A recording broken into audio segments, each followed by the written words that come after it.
Assalamualaikum warahmatullahi wabarakatuh. Alhamdulillahirabbil alamin wa bihi nasta'inu ala umuri dunya waddin. Wassalatu wassalamu ala asyrafil anbiya'i wal mursalin sayyidina wa maulana Muhammadin sallallahu alaihi wasallam wa ala alihi wa ashabi ajma'in, amma ba'd.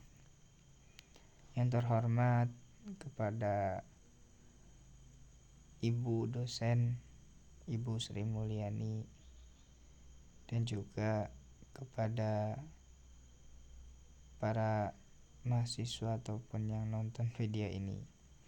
Pada kali ini kelompok saya akan menjelaskan tentang konsep an-nafas, ar-ruh, al-qalb, dan al-aql dalam Islam.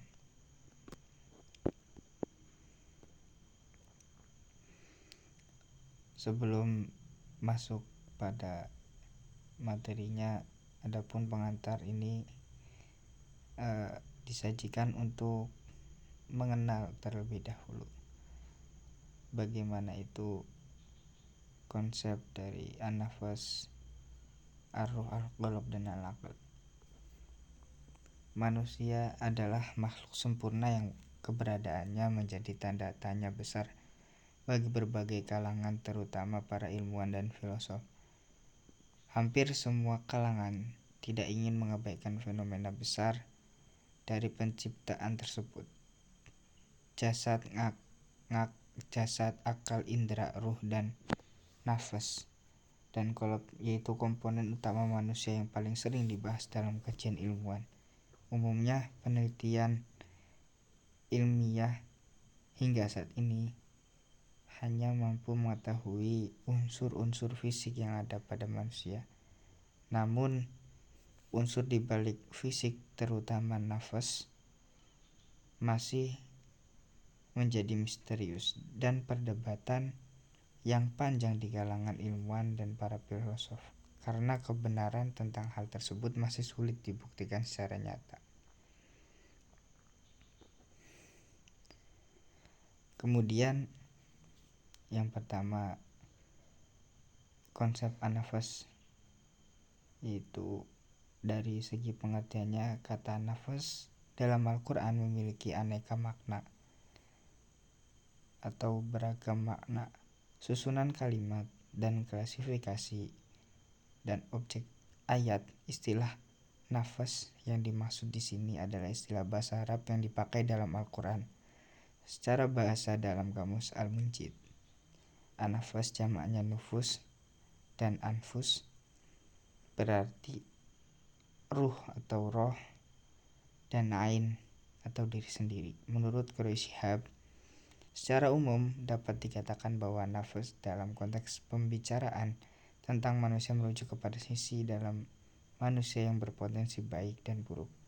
Jadi dari berbagai penjelasan di atas dapat disimpulkan bahwa nafas sebagai totalitas kemanusiaan yang di dalam psikologi setara dengan istilah individual. Konsep nafas mengandung makna kesendirian yang terdiri dari potensi ketakwaan dan potensi kekufuran. Namun Allah menegaskan bahwa potensi ketakwaan lebih mudah dikembangkan manusia daripada potensi kekufuran. Hanya saja pengaruh lingkungan lebih mendorong manusia untuk mengembangkan potensi kekufurannya.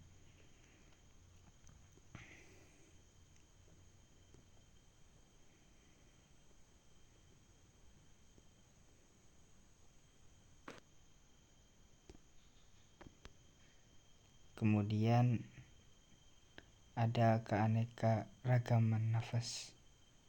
Para ahli tasawuf membagi perkembangan jiwa menjadi 3 tingkatan.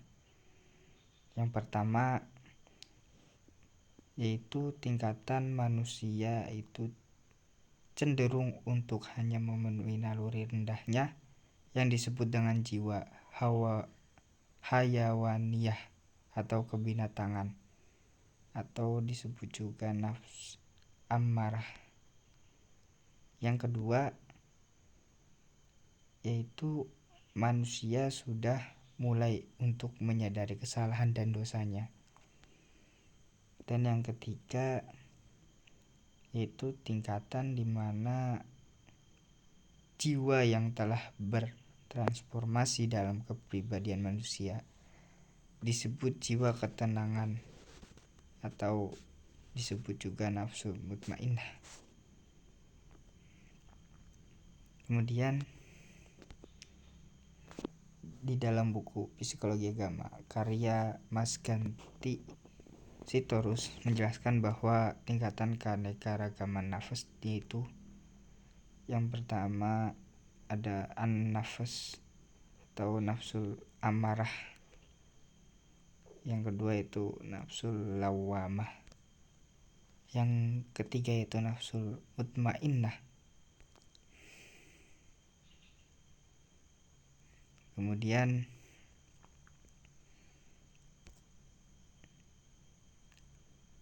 secara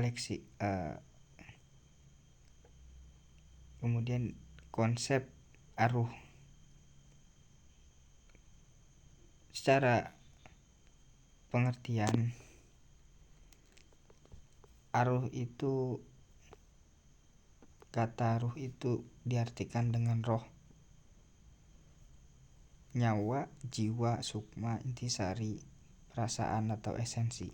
Dalam Kamus Besar Bahasa Indonesia, kata ruh diartikan dengan suatu yang hidup, yang tidak berbadan jasmani, namun berakal budi dan berperasaan, jiwa atau badan halus atau semangat. Menurut Al-Ghazali, kata ruh memiliki dua makna, yaitu pertama, jenis yang halus atau latifah, memancar dari rongga yang ada pada al-qalb al-jasmani, menyebar ke seluruh bagian tubuh melalui urat nadi yang memancarkan cahaya hidup, rasa, penglihatan, pendengaran, dan penciuman pada berbagai bagian tubuh menyerupai cahaya lampu yang dapat menerangi sekeliling rumah.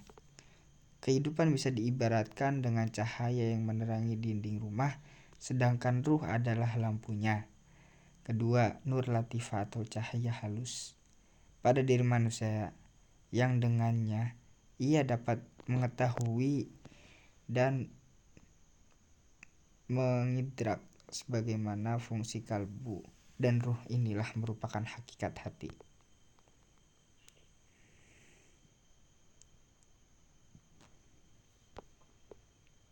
Kemudian konsep al-qalb. Al-qalb sendiri berasal dari kata kolbun yang berarti berubah, berpindah atau berbalik. Kolbu mengalami beberapa perubahan bentuk seperti inqolaba dan qollaba, namun artinya masih sama. Menurut Ibnu Sayyidah, al-qalb jamaknya adalah kulubun, yang berarti hati. Al-qalb atau hati mempunyai dua makna, yaitu pertama, hati adalah salah satu anggota tubuh manusia yang terletak di bagian kiri atas rongga perut, yang merupakan suatu anugerah Allah Subhanahu wa Ta'ala yang diberikan kepada manusia, yang mana mempunyai kedudukan dan fungsi yang sangat penting dan utama, sebab hati berfungsi sebagai penggerak dan pengontrol anggota tubuh lainnya. Apabila hatinya baik, maka anggota badan yang lain pun akan ikut baik. Sedangkan apabila hatinya jelek, maka anggota tubuh yang lain pun akan ikut jelek. Dan hati ini adalah hati yang berbentuk jasmani. Makna al-qalb yang kedua adalah latifah rabbaniyah, ruhaniyah, yang memancar, hangat dan mempunyai hubungan dengan daging ini, dan mampu melakukan penginderaan. Indrak adalah memahami, mempersepsikan, dan mencerapi. Misalnya perasaan sedih dan gembira, yang berpikir dan merenungkan, itu adalah kekuatan batin yang disebut qalb. Dan ini dalam Kamus Besar Bahasa Indonesia disebut dengan hati, sehingga kalau ada sebutan hatinya hancur, maka yang disebut bukan jantungnya, tetapi ada bagian jiwa seorang yang hancur.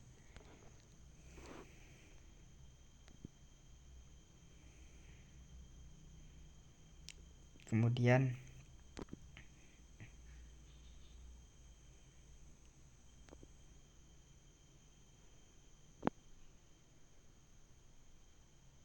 konsep al-aql.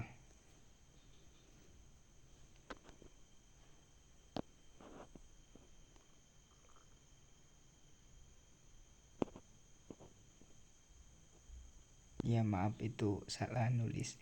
Jadi konsep al-aql yang terakhir ini, al-aql secara leksikal atau bahasa kata al-aql di dalam Kamus Kontemporer Arab Indonesia merupakan sinonim bagi kata hija yang berarti pikiran, otak, dan alasan. Sedangkan di dalam Kamus Al-Munawwir Arab Indonesia, kata al-aql sendiri juga berarti quwwah al-idrak, daya yang dapat menangkap atau mempersepsikan, memahami, dan mencerapi. Qalb atau hati, atau ad-dzikrah ingatan, al-quwwah al-aqilah daya atau kekuatan yang dapat berpikir, atau al-fahm pengertian, ad-diyat al-hisn al-malja. Dalam Kamus Bahasa Indonesia, kata akal diartikan dengan daya pikir, pikiran, ingatan, jalan atau cara melakukan sesuatu, daya upaya, ikhtiar, tipu daya, muslihat, kecerdikan, dan kelicikan. Menurut Imam Ghazali sendiri, kata al-aql memiliki 4 hakikat, yaitu pertama, suatu yang siap menerima pengetahuan teoritis dan mengatur kepandaian berpikir yang tersembunyi. Kedua, pengetahuan yang ada pada diri manusia sejak usia anak dapat menentukan yang mungkin bagi yang perkara yang mungkin dan mustahil bagi perkara yang mustahil. Pengertian ini hematnya sama dengan hati, yaitu perasaan halus atau latifah. Ketiga, pengetahuan yang diperoleh dari pengalaman atau empirik. Keempat, kekuatan gerizoh atau insting untuk mengetahui konsekuensi berbagai masalah dan menahan keinginan untuk mendapatkan kelezatan sesaat. Mungkin itu saja apa yang bisa saya sampaikan tentang konsep an-nafas, ruh, al-qalb, dan al-aql. Mungkin apabila masih banyak kesalahan dalam penuturan kata ataupun penulisan tugas ini, kelompok kami meminta maaf yang sebesar-besarnya. Sekian dari kelompok kami. Wallahul muwaffiq ila aqwamit thoriq. Wassalamualaikum warahmatullahi wabarakatuh.